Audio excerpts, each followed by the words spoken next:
2010ஆம் ஆண்டு. அப்போது திமுக ஆளுங்கட்சி, அம்மா அவர்கள் எதிர்க்கட்சி. ஒரு பெரிய மிரட்டல் விடுத்து அம்மா அவர்களுக்கு எதிராக மதுரை மாவட்டத்தில் பல இடங்களில் போஸ்டர் ஒட்டியிருந்தார்கள். அந்த போஸ்டரில் அம்மா அவர்கள் மதுரைக்கு வந்தால் திரும்பி செல்ல மாட்டார், மதுரைக்கு அம்மா அவர்கள் வரக்கூடாது என்று மதுரை மாவட்டத்தில் பல இடங்களில் அந்த போஸ்டரை ஒட்டி பெரிய மிரட்டல் எல்லாம் கொடுத்தார்கள். அதேபோல் ஜெயா டிவிக்கும் மிரட்டல் தொலைபேசிகள், மிரட்டல் கடிதங்கள் வந்து கொண்டிருந்தது.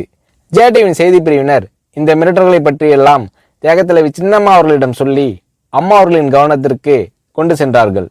அம்மா அவர்கள் துணிச்சல், வீரம், கம்பீரம் இவற்றின் ஒட்டுமொத்த உருவம்.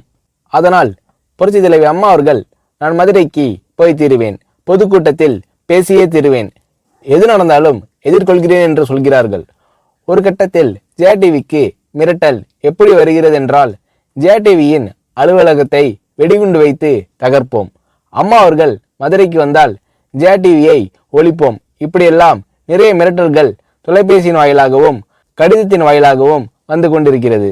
இந்த மிரட்டல்களை எல்லாம் கடந்து அம்மா அவர்கள் மதுரைக்கு சென்று பிரம்மாண்டமான பொதுக்கூட்டத்தில் லட்சக்கணக்கான மக்கள் மத்தியில் எழுச்சி உரையாற்றும் போது, ஒரு எதிர்க்கட்சியின் தலைவி என்ற முறையில் என்னை நீங்கள் மிரட்டுங்கள், ஒரு எதிர்க்கட்சியினை நான் நடத்துகிறேன் என்பதற்காக கழகத்தை மிரட்டுங்கள், ஜெயா டிவியை எதற்காக மிரட்டுகிறீர்கள், ஜெயா டிவியின் அலுவலகத்தை நீங்கள் தகர்ப்பீர்களா, ஜெயா டிவியை நீங்கள் ஒழித்து கட்டிவிடுவீர்களா, பார்க்கலாமா, ஜெயா டிவியை ஒழித்து கட்டிவிட்டால் என்னுடைய அரசியல் குரலை ஒழித்து விடலாம் என்று கனவு காணுகிறீர்களா?